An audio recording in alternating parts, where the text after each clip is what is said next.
А зампред Госдумы Анна Кузнецова поздравила с наступающим Днем Победы ветерана Великой Отечественной войны, жителя Сыктывкара Василия Попова. Накануне парламентария отправила из Москвы подарок, микроволновую печь и большую корзину с фруктами. А сегодня Анна Кузнецова связалась с Василием Петровичем по телефону.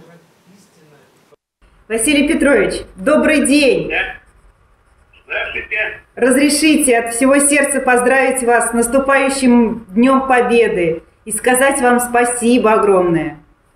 Спасибо за наших детей, за мирное небо, за все, что вы сделали для наших будущих поколений и за ваш пример, которому сейчас следуют наши дети.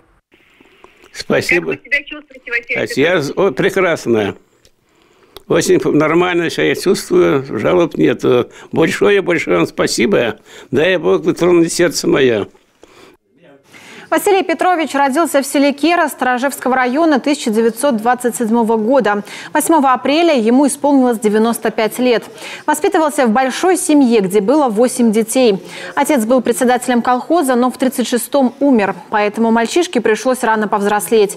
В военные годы работал и в поле, и в лесу. В 1944-м Василия Попова призвали в армию. По распределению попал в Архангельск во внутренние войска.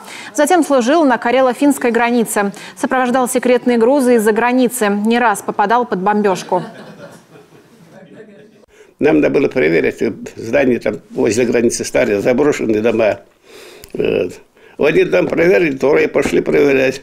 У нас вот солдат уже, участник войны был настоящий он. Вот. Ему уже домой надо ехать, и попали на мину. Ему артерии перерезали. Вот. Другому несколько осколков ударило. А команде руку оторвало. А я был третьим, шел. А мне ударилось сюда, я упал, не помню. Проснулся, он кровью обливается. После окончания войны Василий Попов остался служить и лишь в 1951 году приехал в родные края.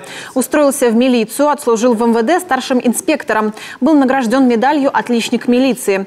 А с 1970 года трудовая деятельность ветерана была связана с уголовно-исполнительной системой республики. На пенсию он вышел в 1979-м.